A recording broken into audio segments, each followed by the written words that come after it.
Wonka is directed by Paul King and stars Timothy Chalamet. I'm sorry if I can't get his name properly pronounced. Kyle Lane, Keegan-Michael Key, and among others. And in this story, it is a prequel to the character Willy Wonka from the great Charlie and the Chocolate Factory book by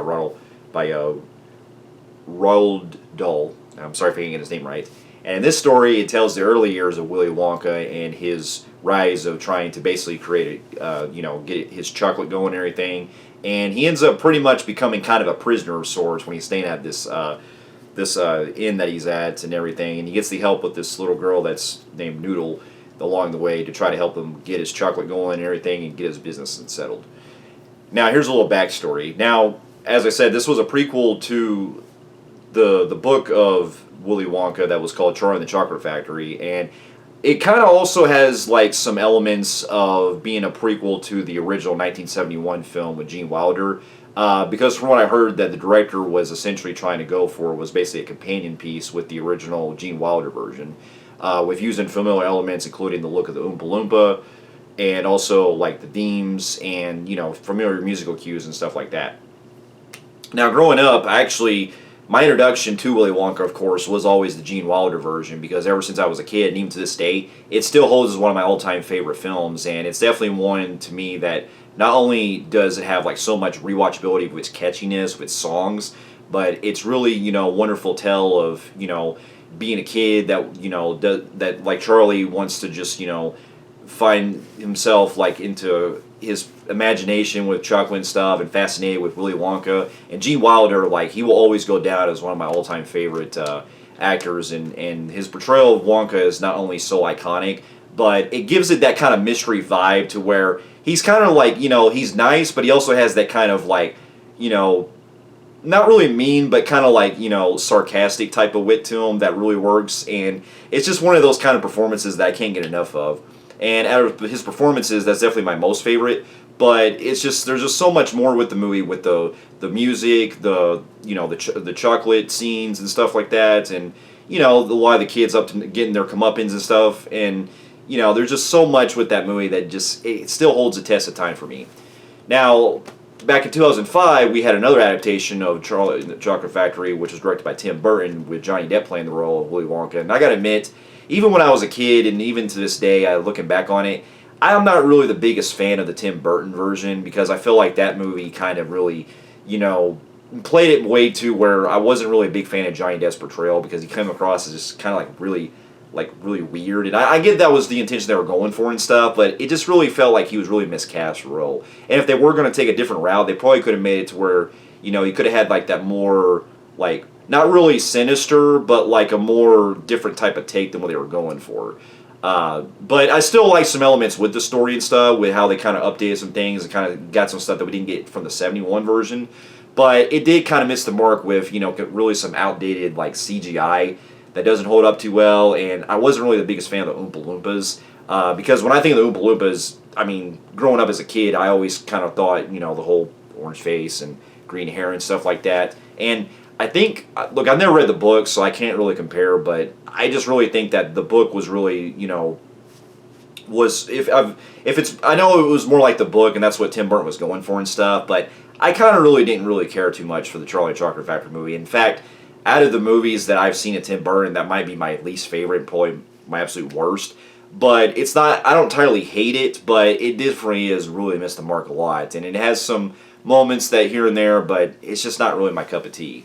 Now, when the news spread that they were going to get a prequel going to the Gene Wilder version, it got me interested, but I'll admit that I went into low expectations with this one because, well, from the casting, I don't mind the kid that played him, with Timothy playing him and stuff, but at the same time going in, I did kind of feel like, at first I was getting that kind of really worrisome, because I've only seen him in like really other kind of, stuff like in more serious roles that he's done, especially in the Dune films, and I didn't really think that he could really branch out and doing like this really optimistic type of whimsical type of guy that I would really, see him play and stuff, especially if it's trying to be like the supposedly a prequel to the Gene Wilder version. And so going into it, I had really low expectations. This was definitely not one I was really necessarily wanting to check out when it first came out, but I gave it some thinking and I decided to go check it out today. And I gotta honestly say, I'm really glad I finally got a chance to watch this movie because I absolutely loved it. It is very rare for me to say that this really not only captured a lot of stuff that I really wanted to see out of a Willy Wonka prequel.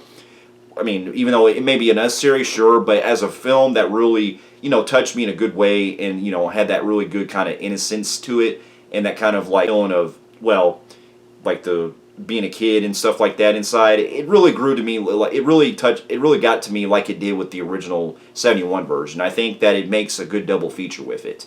Now, I still prefer, don't get me wrong, I still prefer the Gene Wilder version, but this one is still a close call and definitely one that definitely brought back the magic that I really enjoyed from that version. And to get my pros out of the way, I thought the cast in this were great. I thought Timothy really pulled it off. He really has a lot of great charisma. He does really well in the singing parts. And well, at first I was a little kind of getting used to it and stuff because I wasn't really familiar with him as a singer and stuff like that. But I thought he really did good. And his chemistry along with Noodle I thought was really fantastic. And the little girl that played her I thought was really really great as well. And some of the other ones that came up, like Keegan-Michael Key was really great. He was funny at times. And the biggest scene still, surprisingly, was Rowan Atkinson, who plays basically this. I'm not going to go into too much detail, but if you've seen from the trailers, he basically plays this kind of priest that's or cardinal or whatever that's inside this church. And there's more to him that I won't give away, but just his role in the movie, while it may be kind of limited, it is still really a blast.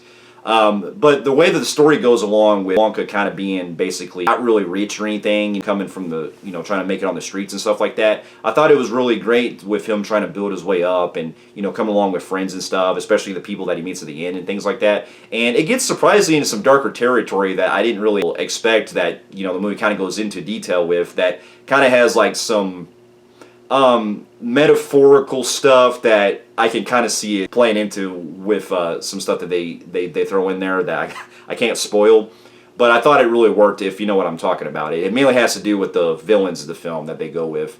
So that was great. And then the musical scores I thought was really great, especially with the dance numbers they do and stuff. And not every song lands, and there's a couple of them that are kind of like there and stuff like that. But I just thought they really worked well, and if you're definitely if you have like kids or something to take if you want to check out musicals or something like that, I definitely check it out if you want to see something that's more on that line like the original film and things like, and even the Tim Burton version where it plays up with the songs, especially with the Oompa Loompa songs, which funny enough, Hugh Grant playing him I thought was really great too. And I was a little thrown off, and I'll get to some of my cons a little later, and that has to do with some of the CGI they used for him. But it grew on me because I really like his character, and I thought it was really, funny the way he played it off and everything like that, especially his banter with Wonka. And going into my other pros, I really got to enjoy the musical score in this. You get familiar beats that you hear from the original Gene Wilder version, and it really, not going to go into detail, like I said, but it really almost had me on the verge of tears at the end when it has a really heart-touching story about Wonka and why he does what he does. Because there's some really stuff that's really deep when it has to do with his backstory of his mom and things like that I really got myself really into.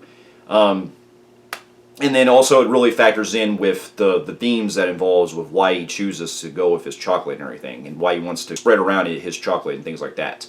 And so there's more I can go into detail, but if I have to get into any kind of little cons, I would say is that, yeah, there's some CGI in here where it looks like they're on green screens at times. It does look a little not really rendered too well, but that's kind of to be expected with movies like this.